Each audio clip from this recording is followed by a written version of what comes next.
টাকার প্রয়োজন মানুষকে বদলে দেয়। টাকার প্রয়োজনে মানুষ কি না করতে পারে। টাকার প্রয়োজনে মানুষ যা নয় তাই হতে পারে। টাকার প্রয়োজনে মানুষ যা ছিল তা নাও হতে পারে। হ্যাঁ, টাকার এমনই গুণ। টাকা সব কিছু করতে পারে। টাকা দিয়ে সব হয়। টাকা দিয়ে সব পরিবর্তন করা যায়। এমনকি মানুষও পরিবর্তন হতে পারে টাকার কারণে। এই আমাদের নয়নরঞ্জিনী দেবী যেভাবে পরিবর্তন হলেন, তা তো টাকার জন্যই। কি কি না করছেন তিনি টাকার জন্য। যে বউকে তিনি দূর দূর করে লাথি মেরে তাড়িয়ে দিয়েছিলেন, সেই বউয়ের পায়ে ধরতেও তিনি দ্বিধাবোধ করলেন না। তার আভিজাত্য, তার গর্ববোধ সব কিছু ধুলোয় মিশে গেল শুধু এই টাকার জন্য। এটাই টাকার খেলা, এটাই টাকার মহিমা।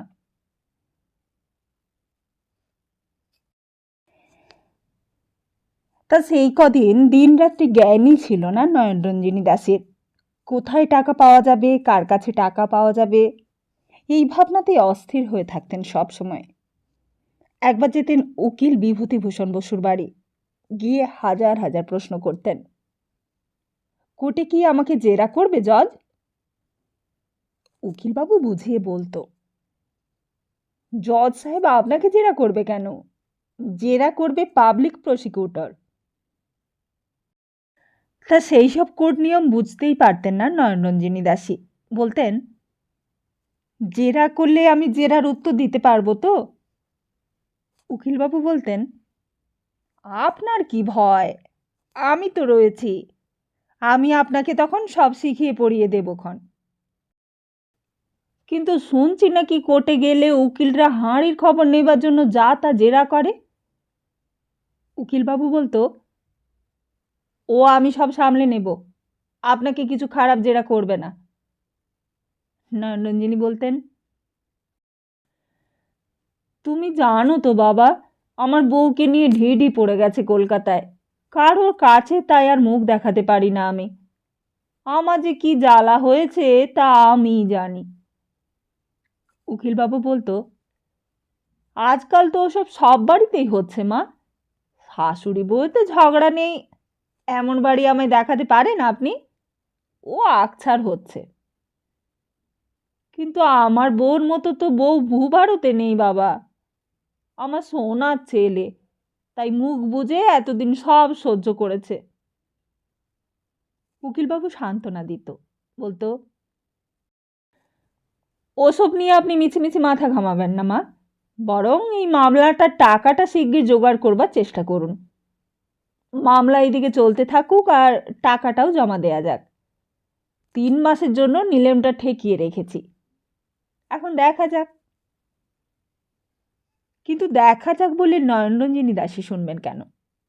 কত টাকা যে ট্যাক্সির পেছনে খরচ হচ্ছে আর কত টাকা যে উকিল মুহুরিতে নিচ্ছে তার কোনো হিসেব নেই। উকিলবাবুর কাছে গেলেই টাকা চায়, বলে, আর 5 টাকা আছে আপনার কাছে মা? কাছে 10 টাকার নোট ছিল। উকিলবাবু বললে, তা ভালোই হলো, ওই পেশকারকে 5 টাকা দেব আর পেশকারের 2জন চাপরাশিদের 2.5 টাকা করে 5 টাকা দিয়ে দেব। নয়নরঞ্জিনী বলেন, কিন্তু সেদিন যে দিলাম বাবা পেশকারের পাওনা, সেই 100 টাকার মধ্যে পেশকারের পাওনা গন্ডা মেটানো হয়নি। শুধু পেশকার নয়, পেশকার, মুহুরি, পেয়াদা, চাপরাশি, আরদালি সবাইকেই দিতে হয়। বাঘে চুলে 18 ঘা, কিন্তু মামলায় চুলে 36 ঘা। তা আপনি তো জানেন মা, এসব না দিলে আপনারই লোকসান। মামলা মানেই তো তদবির। মামলায় আর কত টাকা খরচ হয়, ওই বড়জোর কোর্ট ফি আর উকিলের ফি, কিন্তু আসল মোটা খরচ তো তদবিরে। আর ভালো করে তদবির না করতে পারলে আপনার মামলা গেল, আপনি ফাঁসলেন। তাই প্রত্যেক দিনই নয়নরঞ্জিনী উকিলবাবুর সঙ্গে দেখা করেন। সেদিন বললেন, আসলে সেই হতছাড়া ব্যারিস্টারটার জন্যই তো সব কিছু ঝঞ্ঝাট হলো। উকিলবাবু বললে, তা তো বটেই, তা তো বটেই। আপনি যদি সেই ব্যারিস্টারটাকে অত বিশ্বাস না করতেন তাহলে তো আর এসব কিছু হতো না। আপনি পায়ের ওপর পা তুলে দিয়ে এখন আয়েশ করতে পারতেন। তা তাকে এখনো ডাক্তার ভালো করতে পারলে না? ডাক্তার বেটারাও কি ঘুষ খেয়েছে?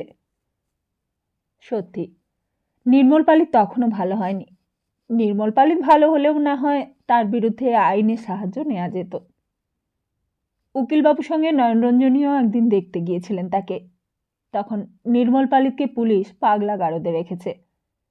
নয়নরঞ্জনী দেখেছিলেন সেই নির্মল পালিত আর নেই। প্যান্ট কোট ছেঁড়া, দাড়ি গোঁফ গজিয়ে গেছে মুখে। গড়াদের ভেতর তার চেহারাটা কেমন যেন বীভৎস ভয়ঙ্কর লেগেছিল। যেন পৃথিবীর সমস্ত লোভ, সমস্ত কামনা, বাসনা, হিংসা মানুষের আকার নিয়ে সশরীরে মানুষকেই ক্যারিকেচার করেছে। মানুষকেই মুখ ভ্যাংচাবার জন্য যেন নির্মল পালিতকে এমনটা করেছে ভগবান। দিনের পর দিন অন্ধকার সেলের মধ্যে থাকতে থাকতে নির্মল পালিতের যেন ক্ষয় ধরেছে শরীরে। কিছু যেন কামড়াতে গিয়ে মুখের ভেতরের দুটো দাঁত ভেঙে গিয়েছে, কপালে চোট লেগেছে, দেওয়ালে হয়তো মাথা ঠুকতে গিয়ে। কপালে ব্যান্ডেজ বাঁধা, রক্তের লাল দাগ কালো হয়ে নির্মল পালিতের কপালটাই যেন কলঙ্কিত করে দিয়েছে। আর সঙ্গে সঙ্গে নয়নরঞ্জনী দাসের কপালও কলঙ্কিত হয়ে গিয়েছে। প্রথমটাই চিনতে পারেননি নয়নরঞ্জনী। জিজ্ঞেস করেছিলেন, কোথায় সে বেটা, কোথায়? ওই যে কোণের দিকে বিড়বিড় করছে।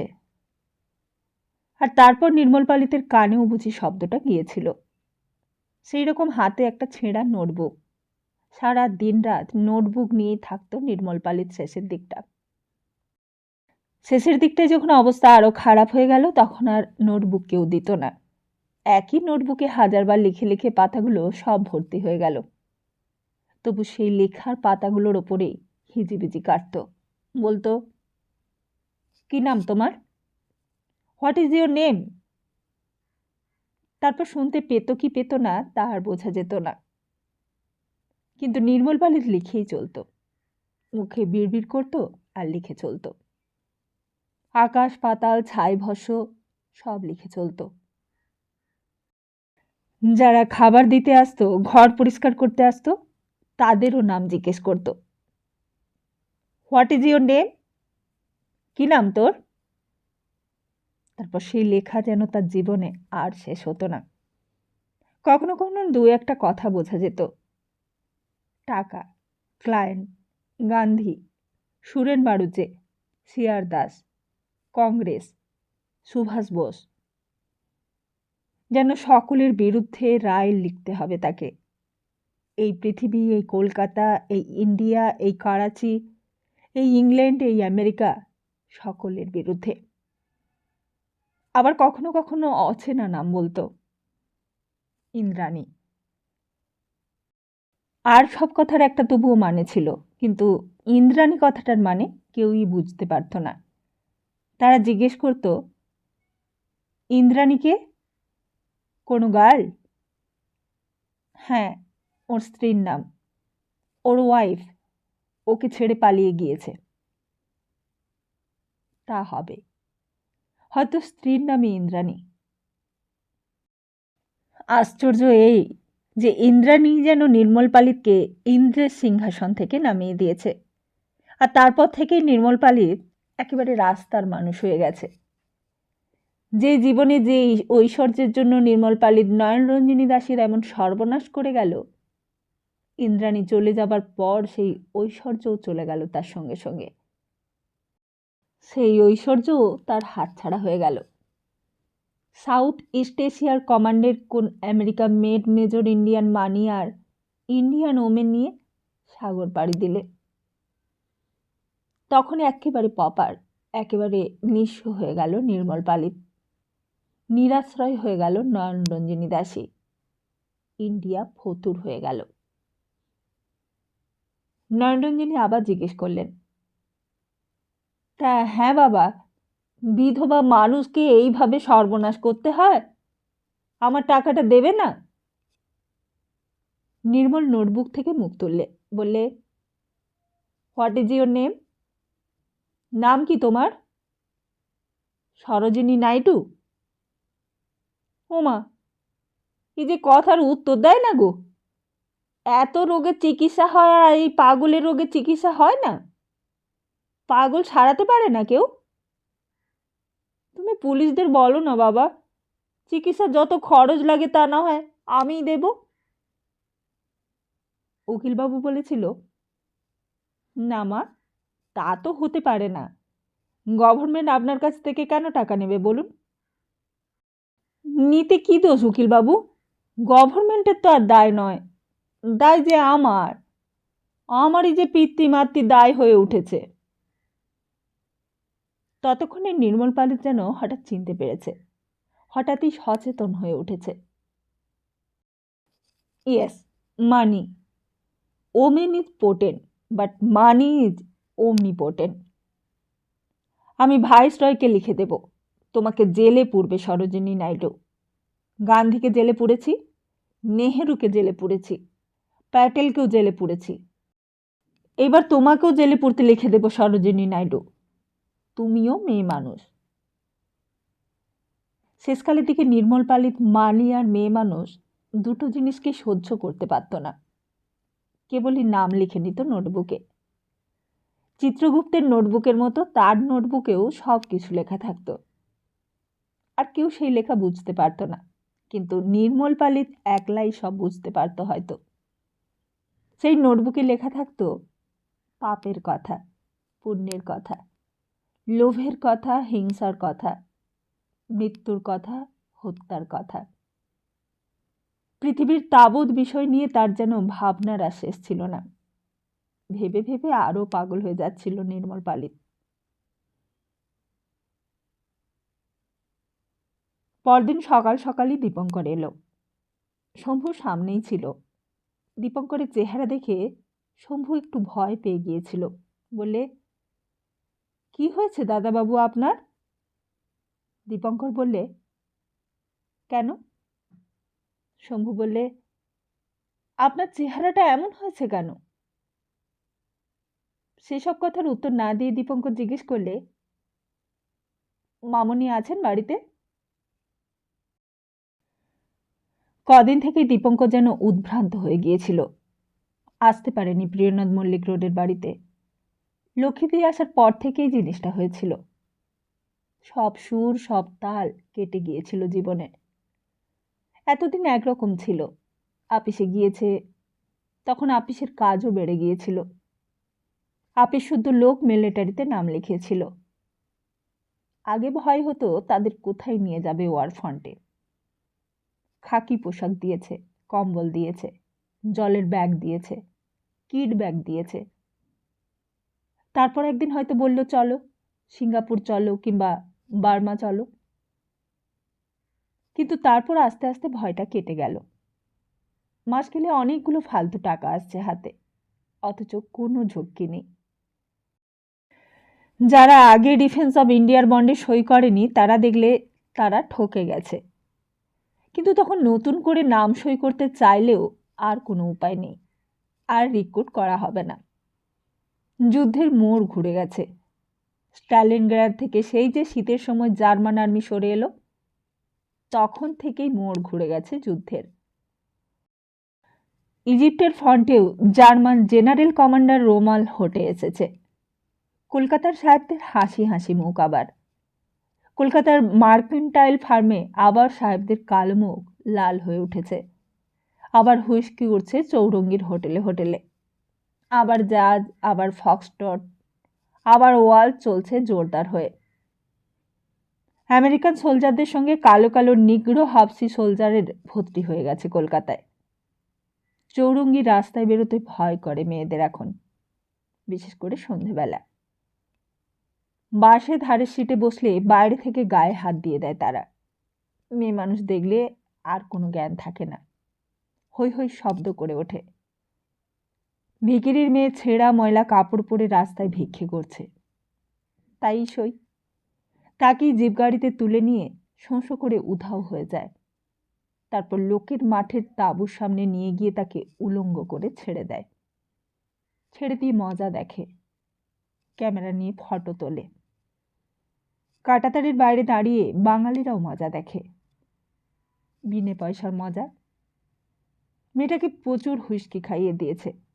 সে ন্যাংটো হয়ে খোলা আকাশের নিচে দাঁড়িয়ে হাসে, গান গায়, নাচে। আর ফটো তুলে নেয় ইয়াঙ্কিরা সব অ্যাঙ্গেল থেকে। সে ফটো হয়তো নিজেদের দেশেও পাঠায়। দেখো, ইন্ডিয়ান মেয়েদের কাণ্ড দেখো। This is India, this is Calcutta, this is Bengali girl. এমনি কত মেয়ে, কত পুরুষ, কত দালাল সেদিন ঘুষ নিয়েছে ইয়াঙ্কিদের কাছ থেকে, টাকা নিয়েছে। টাকা নিয়ে ইন্ডিয়ান সুনাম, সম্ভ্রম, ইজ্জত সব বেচে দিয়েছে। তারা সশরীরে এখনো বেঁচে আছে কলকাতা শহরে। তারা এখন ইয়াঙ্কিদের টাকায় বাড়ি করেছে, গাড়ি করেছে। সেই টাকা খরচ করে ইলেকশনে দাঁড়াচ্ছে। খদ্দরের ধুতি পাঞ্জাবি পরে বক্তৃতা দিচ্ছে মাঠে মাঠে। তাদের আর চেনার উপায় নেই। কিন্তু ভিক্টরির সঙ্গে সঙ্গে এলো ভাইস, এলো খাবার নিয়ে ফাটকাবাজি। চালের দাম চড়ে গেল 60 টাকায়, 50 টাকায়। চাল, ডাল, কয়লা, তরি তরকারি সব আগুন হয়ে উঠল। আর ছোঁয়া যায় না হাত দিয়ে কিছু। ক্রফোর্ড সাহেব বেশি কথা বলবার লোক নয়। আপিসে দিল্লির রেলওয়ে বোর্ড থেকে যখন ডিও লেটার্স আসে তখন আপিস শুদ্ধ তোলপাড় পড়ে যায়, হইচই পড়ে যায় একটা লেটার খুঁজে না পাওয়া গেলে। তবে ক্রফোর্ড সাহেব ধীর স্থির হয়ে বসে থাকে নিজের ঘরে। তাকে কেউ দেখতে পায় না সচরাচর। রবিনসন সাহেবের ফেয়ারওয়েলের দিনে সবাই বক্তৃতা দিয়েছিল, কিন্তু মিস্টার ক্রফোর্ড চুপ করে সমস্ত শুনে গিয়েছিল শুধু। যেদিন কলকাতায় বোমা পড়েছিল সেদিন তো আপিসে কাজই করেননি সাহেব। সেদিন হঠাৎ ডেকে পাঠালে দীপঙ্করকে। Do you know Sen? তুমি শুনেছ? দীপঙ্কর ঠিক বুঝতে পারেনি কিসের কথা বলছে মিস্টার ক্রফোর্ড। অন্যদিনের চেয়ে যেন একটু বেশি হাসি হাসি মুখ। হাসির কারণটা ঠিক বুঝতে পারলে না দীপঙ্কর। আমাদের ভিক্টরি হয়েছে, শুনেছ? রোমেল পালিয়ে গেছে ডেজার্ট ছেড়ে। ইজিপ্ট এখন ব্রিটিশের কন্ট্রোলে। গ্রিস আমরা আবার নিয়ে নিয়েছি। দীপঙ্কর বললে, হ্যাঁ, পেপারে দেখেছি। তুমি দাঁড়িয়ে কেন? বসো, বসো না, টেক ইউর সিট। কিন্তু সাহেব কি বলছে? দীপঙ্কর অবাক হয়ে গেল। কোথায় ভিক্টরি? সমস্ত কলকাতার লোক খেতে পাচ্ছে না। রেশন সব হয়ে গেছে সমস্ত কলকাতায়। রেলওয়ে থেকে স্টাফেদের রেশন দেয়া হচ্ছে। 50-60 টাকা মন চাল, 10 আনা 12 আনা সের ডাল, আলু 1.5 টাকায় 2.5 পো। এর নাম ভিক্টরি? সেই কলকাতায় বোমা পড়বার পর থেকে জিনিসপত্রের দাম হু হু করে বাড়তে লাগলো। ওদিকে মিলিটারি ক্যাম্পের সামনে পাউরুটি আর পচা আলু পাহাড় হয়ে রাস্তায় পড়ে থাকে। কলকাতার মানুষ সেইখানে গিয়ে কুড়িয়ে নিয়ে আসে, তারপর রাস্তার ধারে মাটির হাঁড়িতে রান্না করে খেয়ে নেয়। হোক না তারা ভিখিরি, কিন্তু ভিখিরি হলেও তো এতদিন মানুষের ইজ্জত নিয়ে তারা বেঁচেছিল। মানুষের মতোই এতদিন তাদের চাল চলন ছিল। এইবার সেই মানুষ গরু, শেয়াল সব কিছু একাকার হয়ে গেল একেবারে। মানুষের ভিক্টরি যদি হয় তাহলে কলকাতার মানুষ খেতে পায় না কেন? কেন রেশনের চালের জন্য রাত থাকতে দোকানের সামনে লাইন দেয়? আপিসের মানুষরা আর তেমন কাজ করে না। এখন আপিসের কাজ ফেলে রেখে আপিসের দোকানে রেশন নিতে যায়, সেখানেও লাইন। আপিসের ফাইল পড়ে রইল। কাজকর্ম সব শিখেই উঠল, ছুটল রেশনের দোকানে। রেলওয়ে আপিস চাল, ডাল, তেল, নুনের দোকান খুলেছে। সারা দিনই সেখানে তাদের কাটে। আপিসে আসবার সময় ঝোলাঝুলি নিয়ে আসে সবাই। তারপর আপিসে এসেই দোকানে ছোটে। সেখানে একবার গেলে আর 2 ঘন্টা কারোর ফিরে আসবার উপায় নেই। সস্তা সব জিনিস। সেই সমস্ত জিনিস সঙ্গে নিয়ে আবার বাড়ি যাবার হুজ্জুত আছে। দীপঙ্কর সব লক্ষ্য করে। আপিসের ফাইলে একটা আঁচড়ও পড়ে না কারোর। আপিসের কাজ পড়েই থাকে। আর ওইদিকে দিল্লি বোর্ড থেকে জরুরি চিঠি আসে। সেই চিঠি নিয়ে আগেকার মতো আর কেউ মাথা ঘামায় না। সবাই যেন অসাড় হয়ে গেছে। চোখের সামনে টাটকা মৃত্যু দেখে দেখে মৃত্যুর ওপরেও যেন মমতা হারিয়ে ফেলেছে লোকে। লোকে বলে, মরতে তো একদিন হবেই মশাই। আগে মরা এত সহজ ছিল না। আগে মরা দেখলে লোকে ভয় পেত, সাবধান হতো, চমকে উঠত। কিন্তু তখন মৃত্যু সারা পৃথিবীকে গ্রাস করেছে। রাস্তা দিয়ে চলতে চলতে মৃত্যু দেখলে লোকে মরা ডিঙিয়ে যায়। শেষকালে মৃত্যুর বিভীষিকার সঙ্গে সঙ্গে মৃত্যুর দুর্গন্ধটাও সহ্য হয়ে গেল মানুষের। মরার দুর্গন্ধ পেলে নাকে আর রুমাল দেয়া উঠে গেল। ক্রফোর্ড সাহেব বললে, ওদের এখন কিছু বললো না সেন, আমাদের তো ভিক্টিরি হচ্ছে। আপিসের ক্লার্কদের কাছে কৈফিয়ত চাইলে বলে, এখনো হয়নি স্যার। কেন হয়নি? সঙ্গে সঙ্গে বলে, রেশনের দোকানে গিয়েছিলুম স্যার। রেশনের দোকানে যাক আর না যাক, রেশনটা একটা ওজোর হয়ে দাঁড়ালো। রেশনের নাম করে ক্যান্টিনে গিয়ে গল্প করতে লাগলো। সিগারেটের ধোঁয়া উড়িয়ে দিতে লাগলো সময় সময়। উড়িয়ে দিতে লাগলো সংসার, উড়িয়ে দিতে লাগলো জীবন। জীবন, মৃত্যু, জন্ম, সেক্স এ সম্বন্ধে মানুষ নির্বিকার হয়ে উঠল। আর আরেক দিকে লোভ, পাপ, হিংসেকে ক্যাপিটাল করে আরেক দল মুষ্টিমেয় মানুষ ফুলে ফেপে উঠতে লাগলো ফানুসের মতো। এ হলো 1943 সালের কলকাতার মানুষের কাহিনী। ঠিক এই সময়েই নয়নরঞ্জিনী দাসী নিলেমের নোটিশ পেলেন। ঠিক এই সময়েই নির্মল পালিত পাগল হয়ে গেল। ঠিক এই সময়েই দিল্লি থেকে লক্ষ্মীদি কলকাতায় এসে পৌঁছল। আর ঠিক এই সময়েই দীপঙ্কর ছটফট করে বেড়াতে লাগলো টাকার জন্য। এতদিন টাকার কোনো প্রয়োজন হয়নি দীপঙ্করের। এতদিন মাইনে পেয়েছে, মাইনে পেয়ে সংসার চলেছে। শুধু সংসারই নয়, যে এসে হাত পেতেছে সেই পেয়েছে। আপিসের পিয়ন মধু থেকে শুরু করে বাড়ির চাকর কাশি পর্যন্ত কারোর অভাব দীপঙ্কর রাখেনি। কত টাকা হাতে এসেছে আর কত টাকা হাত থেকে বেরিয়ে গেছে সেসব আয় ব্যয়ের হিসেবও কখনো রাখেনি সে। কিন্তু এইবার হিসেব করবার প্রয়োজন হলো। প্রভিডেন্ট ফান্ডে কিছু টাকা নিশ্চয়ই হয়েছিল।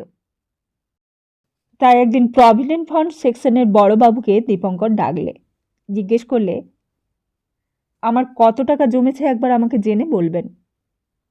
বড়বাবু বললে, আমি আপনাকে লেটেস্ট ফিগার জানিয়ে দেব আজই।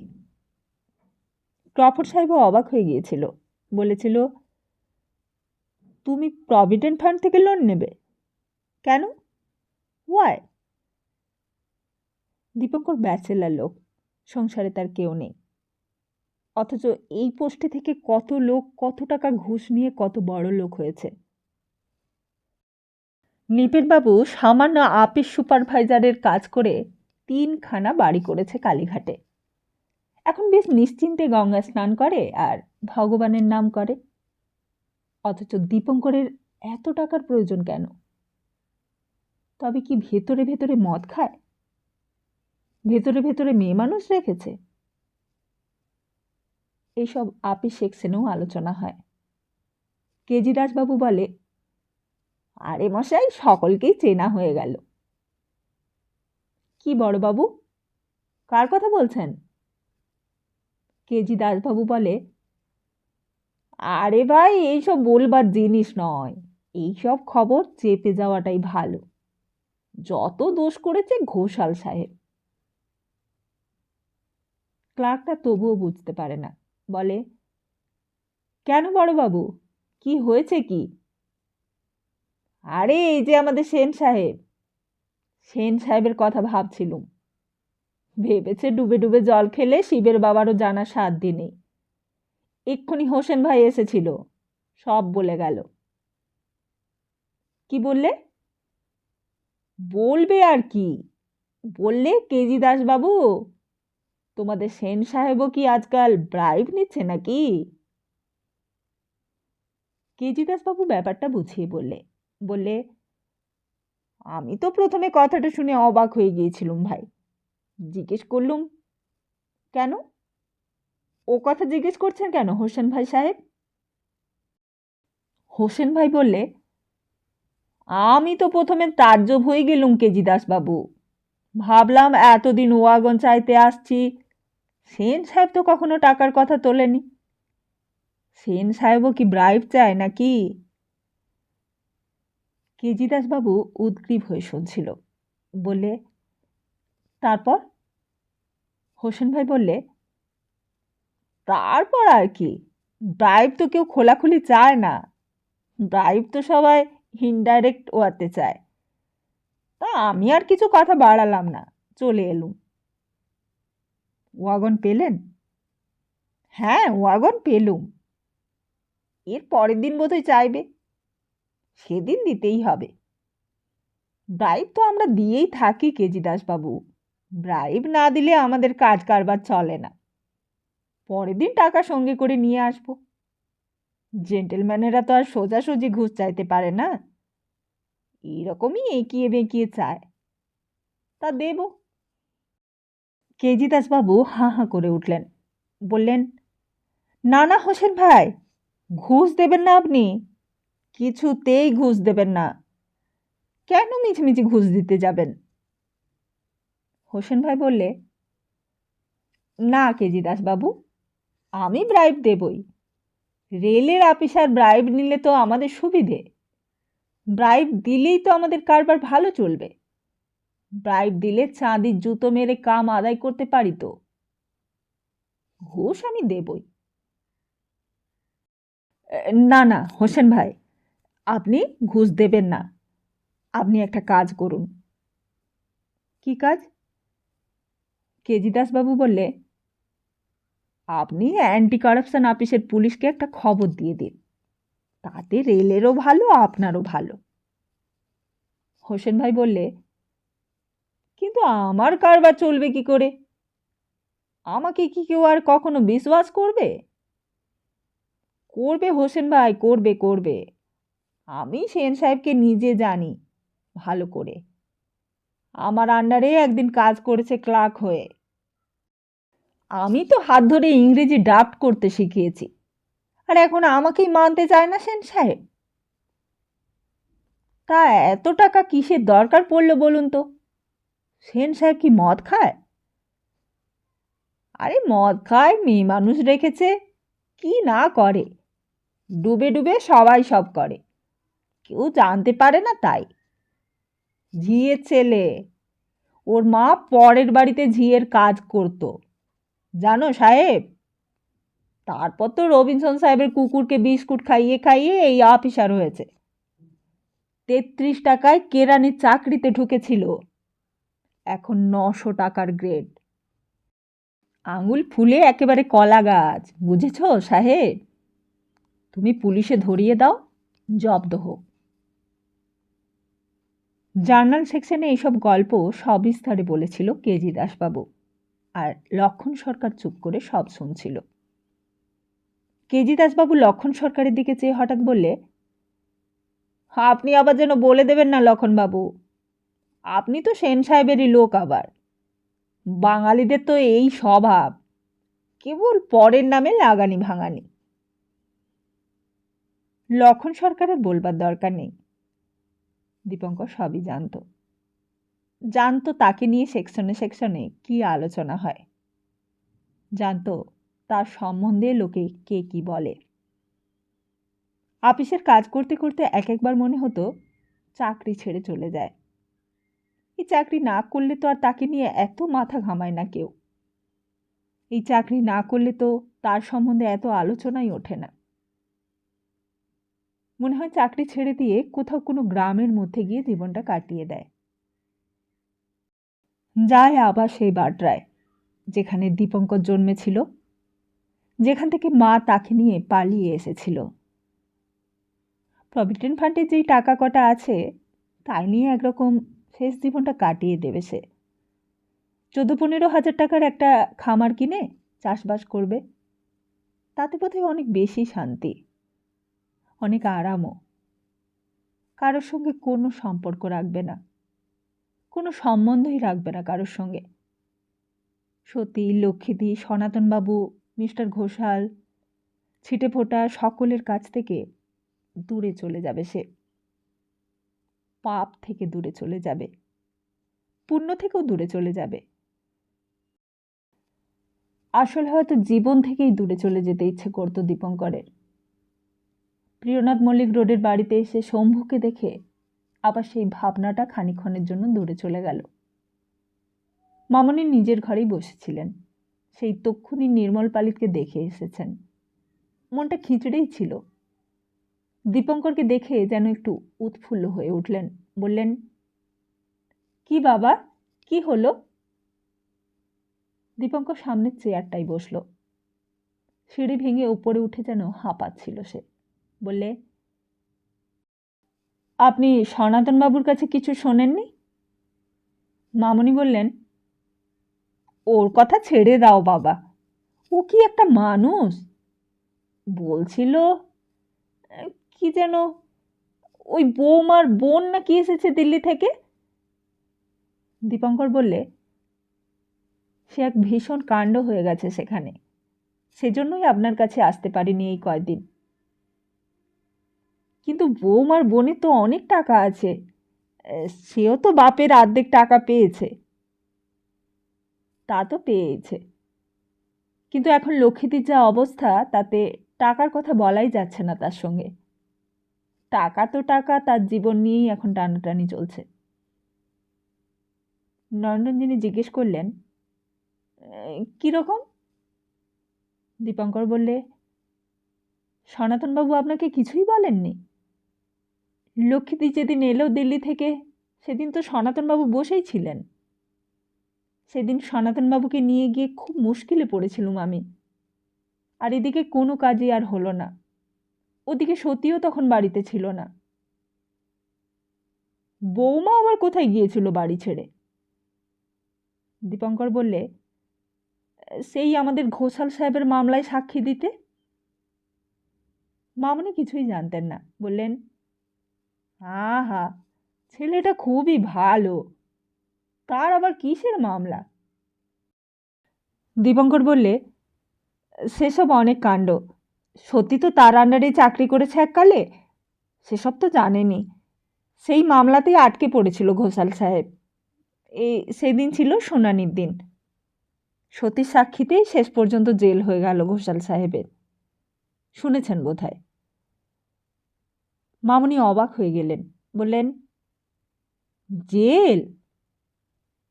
হ্যাঁ, 8 মাসের। 8 মাস?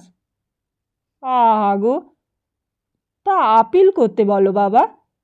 এই মামলা মকদ্দমা নিয়ে হয়েছে মানুষের জ্বালা। এই দেখো না, কোথাও কিছু নেই, আমি কিছু জানলুম না শুনলুম না, আমার নামে ডিগ্রি হয়ে গেল। আমার বাড়ি নিলেমের নোটিশ এসে গেল। তাই এসব গাজুয়ারি নয়। আপিল করতে বলো বাবা, আপিলেও ঠিক খালাস হয়ে যাবে। গো, কিন্তু তা বোধহয় হবার নয়। নয়নরঞ্জিনী দাসী তা জানতেন না। তিনি তখন নিজের ভাবনাতেই অস্থির। তার ভাবনা বলে কে ভাবে তার ঠিক নেই। সেসব দিনগুলোর কথা ভাবলে দীপঙ্করেরও কেমন যেন সমস্ত গোলমাল হয়ে যায় আজও। সমস্ত জীবন, সমস্ত পৃথিবী, সমস্ত কলকাতা যেন জটিল হয়ে উঠেছিল সেই সময়ে। মিস্টার ঘোষালের সঙ্গে সঙ্গে দীপঙ্করও যেন জড়িয়ে গিয়েছিল এক জালে। সমস্ত কলকাতায় সেই দিন সেই মামলার রায় মনোযোগ দিয়ে পড়েছিল। সকালবেলা ঘুম থেকে উঠে কলকাতার লোক আনন্দে হতবাক হয়ে গিয়েছিল সেই খবর পড়ে। খবরের কাগজে বড় বড় হেডিং দিয়ে লেখা হয়েছিল, ঘুষ লওয়ার অপরাধে রেলওয়ে অফিসারের 8 মাস কারাদণ্ড। স্পেশাল ট্রাইব্যুনালের রায়ের কিছুটা অংশ তুলে দিয়েছিল খবরের কাগজে। তাতে লেখা ছিল, এই মামলার আসামি একজন গভর্নমেন্টের উচ্চপদস্থ গেজেটেড অফিসার, একজন গেজেটের আপিসার হইয়া আসামি যে অভিযোগে অভিযুক্ত হইয়াছিলেন তাহা নিখুঁতভাবেই প্রমাণিত হইয়াছে। আসামি শুধু যে যুদ্ধের কাজে ব্যাঘাত সৃষ্টি করেন তাহা নহে, তাহা নিম্নপদস্থ কর্মচারীদের চোখে দৃষ্টান্তরূপে প্রতিভাত হইয়াছেন। সেই হিসেবে আসামি শুধু দেশের শত্রু নহেন, শুধু সমাজের শত্রু নহেন, সমগ্র মানব সমাজের শত্রু। আসামির ন্যায় সরকারি উচ্চপদস্থ কর্মচারীরাই এখন জাতির মাথা। তাহারা নিজেরা অসচ্চরিত্র হইলে নিম্নপদস্থ অধস্তন কর্মচারীদের দোষ দিয়া লাভ নাই।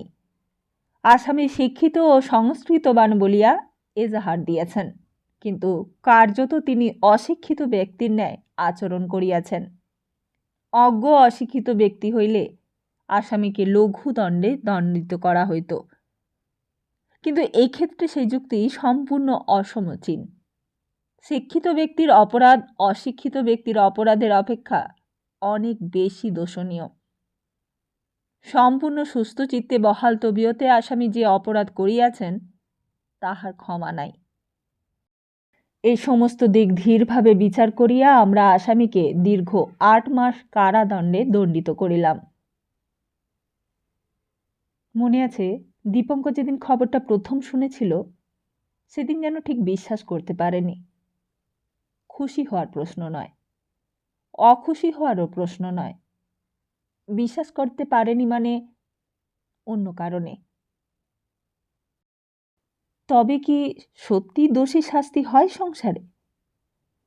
পাপের পরাজয় কথাটা তো বইয়ে লেখা থাকে, ওই কথাটা বইয়েতেই শোভা পায়। ন্যায় বিচার কথাটা কি সত্যি সত্যি ঘটে? ছোটবেলা থেকে এতদিন ধরে এত সব দেখে এত শিখেও হঠাৎ কেমন যেন অবাক লেগেছিল খবরটা শুনে। তাই প্রথমে নিজেকে নিয়ে সামলাতে পারেনি আর। তবে কি সত্যিও তার জীবনে সুখ পাবে? লক্ষ্মীটিকেও তার কৃতকর্মের প্রায়শ্চিত্ত করতে হবে? তাহলে কি সক্রেটিসের সেই কথাটা সত্যি? তাহলে সেই আশুতোষ কলেজের অমলবাবু যা বলেছিলেন সেসব সত্যি? এমনি করে এতদিন ধরে এত অভিজ্ঞতা অতিক্রম করে দীপঙ্কর সত্যের সন্ধান পেলে? এরই নাম কি জীবন দিয়ে সন্ধান করা? আরও মনে আছে, দীপঙ্কর সেই কদিন ছটফট করে বেরিয়েছিল কেবলে। আপিসে তার দুর্নাম, সতীর সেই অবস্থা, লক্ষ্মীটির সেই সর্বনাশ, সব কিছু নিয়ে দীপঙ্কর যেন দিশেহারা হয়ে গিয়েছিল। কোথায় যাবে সে? কার কাছে যাবে সে? কার কাছে গিয়ে সে মনের সব ভার নামাবে? কোথায় তার মা? কোথায় রইলেন প্রাণমথবাবু? কোথায় রইল সেই কিরণ? আর এমন অবস্থাতেই দীপঙ্কর আর কোনো জায়গায় আশ্রয় না পেয়ে প্রিয়নাথ মল্লিক রোডে এসে হাজির হয়েছিল। তাই শম্ভু তার চেহারা দেখে স্তম্ভিত হয়ে গিয়েছিল। আসলে সে এসেছিল সনাতন বাবুর কাছে, কিন্তু শম্ভু একেবারে নিয়ে গিয়ে তুলেছিল নয়নরঞ্জিনী দেবীর কাছে। তা তোমার কি কোনো অসুখ করেছে নাকি বাবা? শরীর খারাপ? দীপঙ্কর হঠাৎ বললে, আমি উঠি মামনি, কিন্তু আমার টাকার কোনো ব্যবস্থা করতে পারলে? উকিল তো আমায় খেয়ে ফেললে বাবা। আমার গয়নাগাটি যা আছে তা বেচে ওই 40-45 হাজার টাকা হবে কুড়িয়ে বাড়িয়ে, কিন্তু বাকিটা? দীপঙ্কর বললে, আমার প্রভিডেন্ট ফান্ডে 14-15 হাজার টাকা জমেছে, তার থেকে আমি সবই তুলে দিতে পারি। তাতে হবে আপনার? সে তো 55 হাজার হলো বাবা, কিন্তু বাকিটা কোত্থেকে পাই? আমার কাছে তো আর কিছুই নেই মামনি, আমার হাতে আর কিছু থাকে না। আপনার কোনো আত্মীয় স্বজনের কাছ থেকে যদি নিতে পারবেন না? আত্মীয় স্বজনের আর নাম করো না বাবা, তারা তো এই খবর শোনার পর থেকে ধেই ধেই করে নাচছে। আমি রাস্তায় গিয়ে দাঁড়ালে তারা কালীঘাটের মন্দিরে গিয়ে মা কালীর কাছে পুজো দেবে, জানো? এই হচ্ছে আত্মীয় স্বজন। হঠাৎ দীপঙ্কর বললে, আপনি ভাববেন না, আমি দেখি কি করতে পারি। করতে পারি না বাবা, তোমাকে করতেই হবে। তুমি বললেই বৌমা শুনবে। তোমার কথা বৌমা ফেলতে পারবে না। তুমি একবার ভালো করে বৌমাকে বুঝিয়ে বলো না বাবা। দীপঙ্কর কি ভেবে যেন বললে, তাহলে সনাতন বাবুকে আরেকবার নিয়ে যাই। না বাবা না, সোনাকে নিয়ে গিয়ে কোনো কাজ হবে না। সেই দিন তো সোনাকে নিয়ে গিয়েছিলে, কাজ হলো। তবে আবার কেন মিছিমিছি নিয়ে যাবে? তুমি কায়দা করে একবার বলো না গিয়ে, নিশ্চয়ই কাজ হবে। আচ্ছা, দেখি। এই বলে দীপঙ্কর সেদিন উঠে পড়েছিল। মামনি আবার ডাকলেন, বললেন, তা হ্যাঁ বাবা, বৌমার বোনের কাছে চাইলে হয় না? তার কাছে না হয় একবার চেয়ে দেখো না বাবা। দীপঙ্কর মুখ ফেরালে, বললে, কিন্তু তার অবস্থা তো আপনাকে বললুম। কেন? কিরকম অবস্থা তার? লক্ষ্মীদি বোধহয় পাগল হয়ে যাবে। পাগল হয়ে যাবে? কেন? কি হয়েছে আবার তার? সে কাকে যেন বিয়ে করেছিল বাপের অমতে, আবার কি হলো তার? তা সে তো ব্যবসা ট্যাবসা করে অনেক টাকা কড়ি করেছে শুনেছি। আর আমি তো তার টাকা নিয়ে পালিয়ে যাচ্ছি না বাবা। দীপঙ্কর বললে, পালিয়ে যাবার কথা হচ্ছে না মামনি। তার এখন মানসিক অবস্থা খুব খারাপ হয়ে গেছে। তার ছেলেকে নিয়ে সে বড় মুশকিলে পড়েছে। কি মুশকিলে পড়েছে ছেলেকে নিয়ে? দীপঙ্কর বললে, তার ছেলে একজনকে খুন করেছে। নয়নরঞ্জিনী শুনে আঁতকে উঠলেন, বললেন, উমা, কি সর্বনাশ! কাকে খুন করেছে গো? দীপঙ্কর বললে, সে আপনি চিনবেন না, পরে সব জানতে পারবেন। এই বলে দীপঙ্কর আর দাঁড়ালো না সেখানে, তাড়াতাড়ি সিঁড়ি দিয়ে নিচে নেমে রাস্তায় বেরিয়ে পড়ল।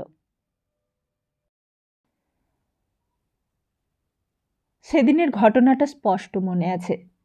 মনে আছে, গড়িয়াহাট লেভেল ক্রসিংয়ের বাড়িতে সেদিন ছিল আরও অন্ধকার। কোথাও যেন সমস্ত গড়মিল হয়ে গিয়েছিল। দীপঙ্কর সনাতনবাবুকে যেদিনের বাড়িতে এনেছিল, সেদিন থেকেই যেন ছন্ন ছাড়া চেহারা হয়ে গিয়েছিল এই সংসারের। সনাতনবাবু বাইরের চেয়ারটায় চুপ করে বসেছিলেন, যেন কেমন অস্বস্তি লাগছিল তার। দীপঙ্কর সনাতনবাবুর মুখ দেখেই বুঝতে পেরেছিল। একবার ভেতরে যাচ্ছিল আর একবার বাইরে আসছিল। সতী তখনও আসেনি। দীপঙ্কর বললে, সতী তো এখনো এলো না সনাতনবাবু। হঠাৎই মনে হলো ভেতরের ঘর থেকে লক্ষ্মীটির কান্নার শব্দ কানে এলো আবার। দীপঙ্কর তাড়াতাড়ি দৌড়ে গেল ভেতরে। লক্ষ্মীদি বালিশে মাথা গুজে তখন ছটফট করছে। দীপঙ্কর মাথা নিচু করে জিজ্ঞেস করেছিল, কি হলো তোমার লক্ষ্মীদি? লক্ষ্মীদি শুধু বলেছিল, আমি এখন কি করব দীপু? কেন? কি হয়েছে তোমার, বলো না। লক্ষ্মীদি বলেছিল, আমি কি নিয়ে বাঁচবো দীপু? আমি কার জন্য বাঁচব? তখনও তবুও কিছু বুঝতে পারেনি দীপঙ্কর। জিজ্ঞেস করেছিল, দাতারবাবু কোথায়? দাতারবাবু এলেন না কেন? লক্ষ্মীদি বলেছিল, আমার কেউ নেই রে দীপু, কেউ নেই। আমাকে ওরা ধরে রেখেছিল। আমি এখানে ছুটে পালিয়ে এসেছি। কেন? কেন পালিয়ে এসেছো তুমি?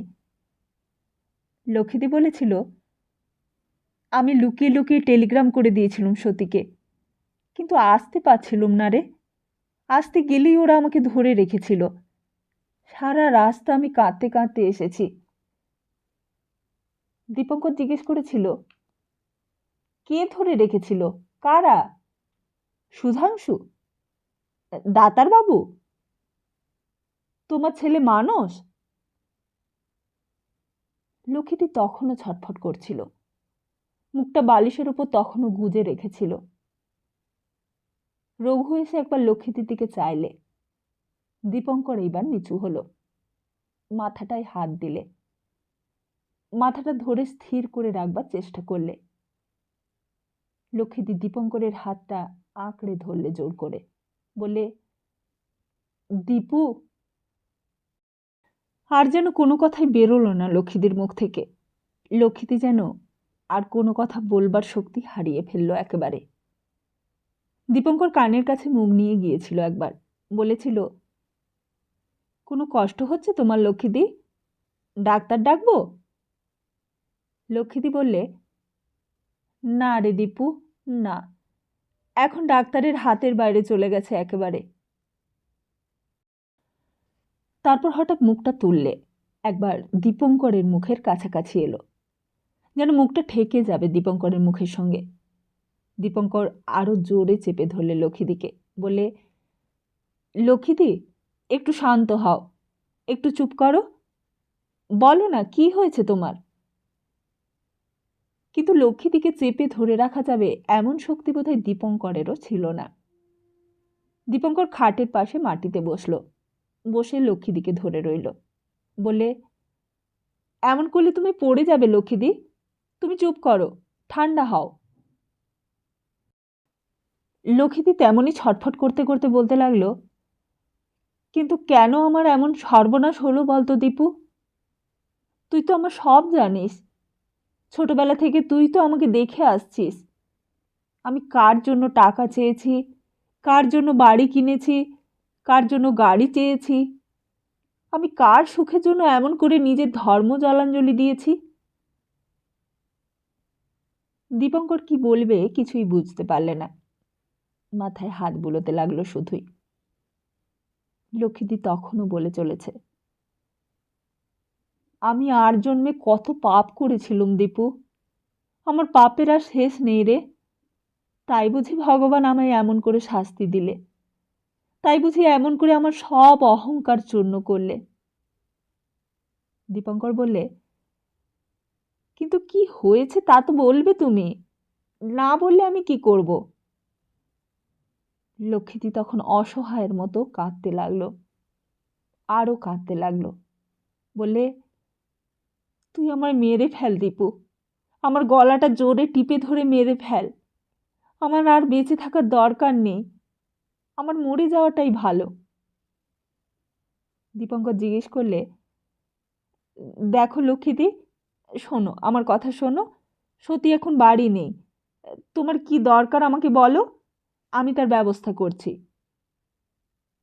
তোকে কিচ্ছু করতে হবে না দীপু, তুই যা, তুই চলে যা, তোরা সবাই চলে যা, আর কাউকে আমার দরকার নেই, তোদেরও থেকে কোনো দরকার নেই, আমারও বেঁচে থাকার দরকার নেই, যা, চলে যা তোরা, যা।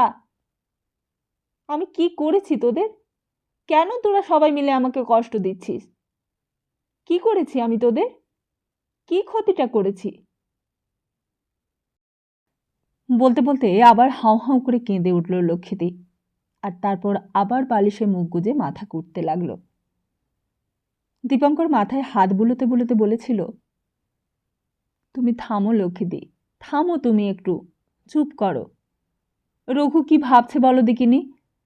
বাইরে সনাতন বাবুও বসে আছেন, তিনিই বা কি ভাবছেন বলো তো? এমন করলে সবাই কি মনে করবে, তুমি কি বুঝতে পারছো না? লক্ষ্মীদি তেমনই মুখ গুজে কাঁদতে কাঁদতে বলতে লাগলো, তোর পায়ে পড়ি দীপু, তুই চলে যা এখান থেকে, সবাইকে চলে যেতে বল, কারোর থাকবার দরকার নেই, কাউকে আমার পোড়া মুখ আমি দেখাতে চাই না। আমার মুখ পুড়ে গেছে রে, আমার পোড়া মুখ দেখিয়ে আমি কারোর অকল্যাণ করতে চাই না। যা, তুই যা, যা, তোর পায়ে পড়ি দীপু, তুই যা। বলেই লক্ষ্মীদি হঠাৎ আবার অস্থির হয়ে উঠল, দীপঙ্করকে ঠেলে সরিয়ে দিতে চেষ্টা করলে। দীপঙ্কর এই অবস্থায় কি করবে বুঝতে পারলে না। ডাকলে, রঘু। রঘু আসতে দীপঙ্কর বললে, লক্ষ্মীদিকে একটু ধর তো, ওই পায়ের দিকটা একটু ধরে থাক, নইলে আবার পড়ে যাবে। রঘু প্রথমে একটু দ্বিধা করতে লাগলো, তারপর সামনের দিকে এগিয়ে গেল আস্তে আস্তে। আর তখন ওই বাড়ির সামনে আরেকটা নাটকের অভিনয় চলছিল। একটা ট্যাক্সি থামবার শব্দ হলো। সনাতনবাবু তখনও নির্বিকার হয়ে বসেছিলেন। হঠাৎ কে যেন ঘরে ঢুকল। তুমি? সনাতনবাবু গলার আওয়াজে মুখ তুলে দেখলেন সামনে সতী দাঁড়িয়ে আছে। আবার এসেছ? সনাতনবাবু যেমন চেয়েছিলেন তেমনি চেয়ে রইলেন, কোনো কথাই বললেন না। সেদিন অমন করে অপমান করার পরেও আবার টাকা চাইতে এসেছ? তোমাদের লজ্জা করে না? না, যে বউকে একদিন অপমান করে তাড়িয়ে দিয়েছ তার কাছে টাকা চাইতে আসতে লজ্জা করে না তোমাদের? বলো, কেন এসেছো আবার আমার কাছে? বলো। সনাতনবাবু বললেন, তুমি ঠিকই ধরেছ সতী, টাকা চাইতে এসেছি, আবার টাকা চাইতে এসেছি তোমার কাছে। তবু যা হোক তোমার মুখ দিয়ে সত্যি কথাটা বেরোলো, কিন্তু জিজ্ঞেস করি কোন মুখে এসেছো? আসতে লজ্জা করলো না তোমার? সনাতনবাবু বললেন, কিন্তু তোমার সঙ্গে তো আমার সেই সম্পর্ক নয় সতী, তুমি তো তা জানো। সতীর মুখের চেহারাটা গম্ভীর হয়ে গেল। বললে, এতদিন পর তুমি আজ সম্পর্কের কথা তুললে? সনাতনবাবু বললেন, সম্পর্কটা সত্যি বলেই তো সম্পর্কের কথা তুললাম। কিন্তু তাহলে কেন বলছো টাকা চাইতে এসেছো? আমার সঙ্গে তোমার কোন সম্পর্কটা সত্যি? টাকার সম্পর্ক নাকি বিয়ের সম্পর্ক? সনাতনবাবু বললেন, দুটোই সত্যি সত্যি। তুমি আমার স্ত্রী, এটাও যেমন সত্যি, আমাদের টাকার দরকার সেটাও তেমন সত্যি। সতী প্রথমে কি জবাব দেবে তা বুঝে উঠতে পারলে না। তারপর বললে, কিন্তু টাকা তো তুমি পাবে না, এটা আমি তো বলেই রেখেছি। সনাতনবাবু বললেন, তাহলে টাকা থাক, তুমি এসো, তোমাকেই চাই। সতী অবাক হয়ে গেল সনাতনবাবুর কথা শুনে। ভালো করে চেয়ে দেখলে সনাতনবাবুর মুখের দিকে, কেমন যেন সন্দেহ হলো। সনাতনবাবু আবার বললেন,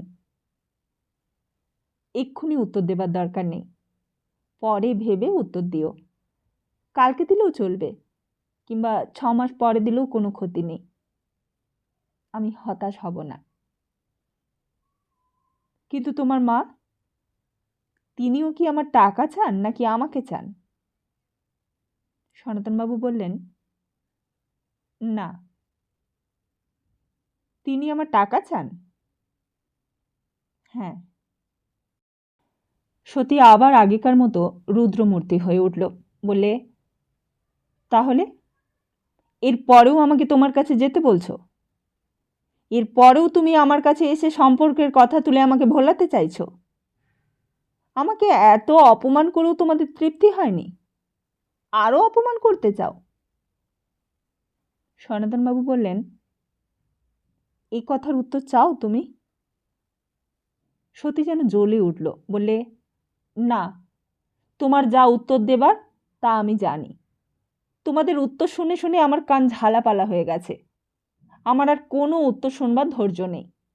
দয়া করে তুমি আর কখনো এসো না, আর কখনো আমাকে এই বাড়িতে এসে জ্বালিও না। তোমাদের মুখও আমি দেখতে চাই না, তোমাদের সঙ্গে কোনো সম্পর্ক আমি রাখতে চাই না।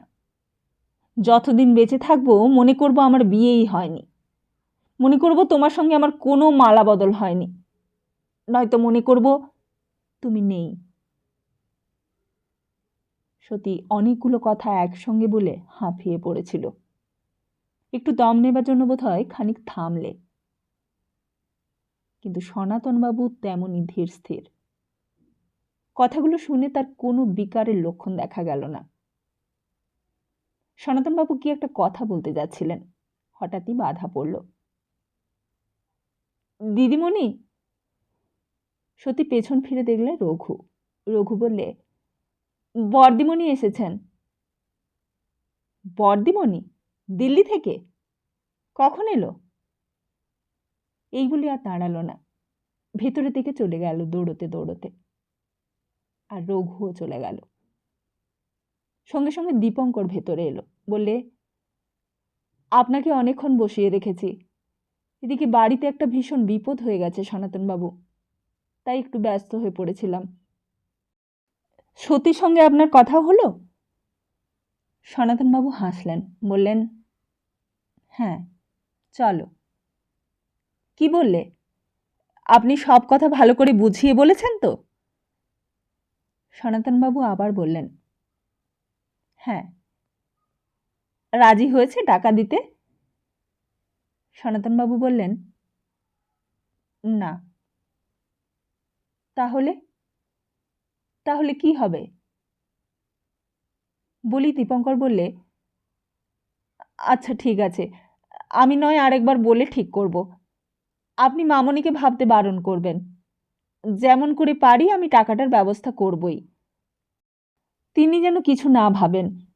আপনাকে রঘু একটা গাড়ি ডেকে দিচ্ছে, আপনি রাত হচ্ছে, বাড়ি যান। এদিকে এমন একটা বিপদ হয়েছে, আমি যেতে পারছি না আপনার সঙ্গে। তারপর দীপঙ্কর সনাতনবাবুকে একটা ট্যাক্সি গাড়িতে তুলে দিলে।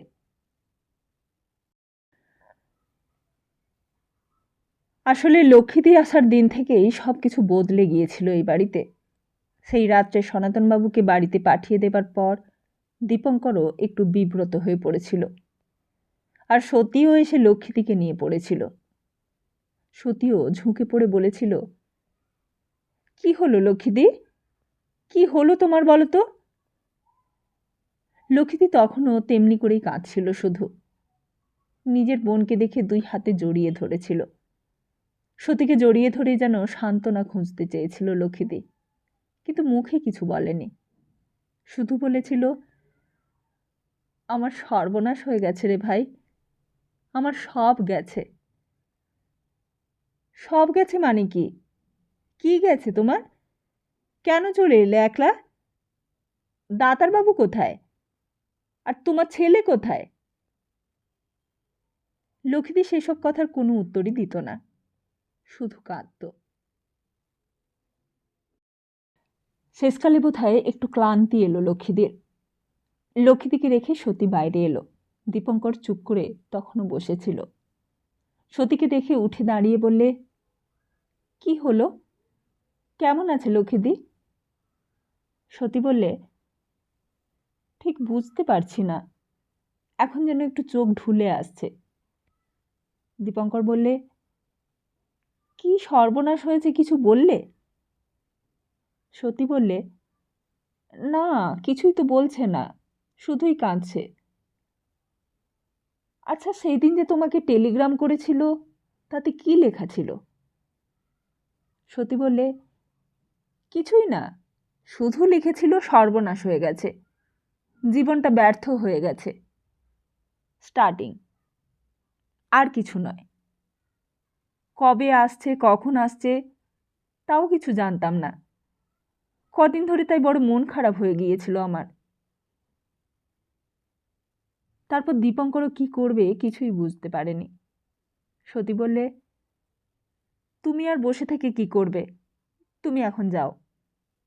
দীপঙ্কর বললে, কিন্তু এই অবস্থায় লক্ষ্মীদিকে নিয়ে তুমি একলা সামলাতে পারবে? সতী বললে, আমি সামলাতে পারি আর না পারি, তুমি তো তা বলে সারা রাত্রি এখানে এরকমভাবে জাগতে পারবে না। তুমিও তো সারাদিন আপিসে খেটেছ, তার উপর আবার কালকেও তোমার আপিস আছে। দীপঙ্কর বললে, তা আমি না হয় কাল অফিসে নাই বা যাব। না না, তা বলে আপিস কামাই করতে যাবে কেন মিছিমিছি? অনেক রাত হয়ে গেল, এখন তুমি যাও। কাল সকালে যদি পারো একবার এসো। পরের দিন আপিস যাবার আগেও একবার দীপঙ্কর এসেছিল। সকাল সকাল খাওয়া দাওয়া সেরেই এসে হাজির হয়েছিল। লক্ষ্মীটি তখন যেন একটু শান্ত হয়েছে। দীপঙ্কর কাছে গিয়ে খাটের উপর বসল, বললে, এখন কেমন আছো লক্ষ্মীদি? লক্ষ্মীদি এতক্ষণ চুপ করেছিল। এইবার দীপঙ্করের কথায় যেন আবার উথলে উঠল, বললে, দীপু, আমি কি করব বলতে পারিস? আমি কার কাছে যাব? কোথায় গেলে বাঁচবো আমি? দীপঙ্কর জিজ্ঞেস করলো, দাতারবাবু জানে যে তুমি এখানে চলে এসেছো? লক্ষ্মীটি বললে, কাউকেই কিছু বলিনি, সোজাই চলে এসেছি এখানে। খবর দেব দাতারবাবুকে? টেলিগ্রাম করে দেব আজকে? লক্ষ্মীটি বলেছিল, না দীপু, তোর পায়ে পড়ি, কাউকে তুই খবর দিসনি। আমি কারোর মুখ দেখতে চাই না। আমার কেউ নেই, আমার কিচ্ছু নেই। সতী এসে বললে, তুমি আপিসে চলে যাও, তোমার আপিসে দেরি হয়ে যাচ্ছে। তারপর বললে, আজকেই তুমি টেলিগ্রাম করে দাও দীপু, আমার যেন কেমন ভালো বলে মনে হচ্ছে না কিছু। সারা রাত কেমন ছিল লক্ষ্মীদি? সতী বললে, কেবলই ছটফট করেছে, নিজেও ঘুমায়নি, আমাকেও ঘুমোতে দেয়নি।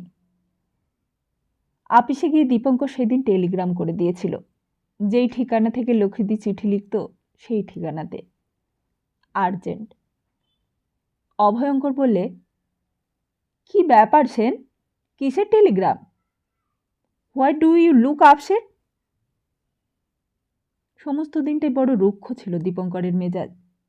ফাইল নিয়েও যেন পুরোপুরি মন বসাতে পারলে না, কারোর সঙ্গেই ভালো করে কথা বলতে পারলে না। সবাই সেন সাহেবের মেজাজ দেখে হতবাক হয়ে গেল। এমন ব্যবহার তো কখনো করে না সেন সাহেব। কেজি দাসবাবু, রামলিঙ্গম বাবু সবাই ফাইল নিয়ে এসেছিল। পুলিনবাবু, হরিশবাবু, সুধীরবাবু সবাই এসে এসে ফিরে গেল।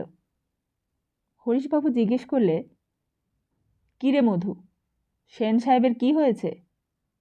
এমন গোমড়া মুখ কেন?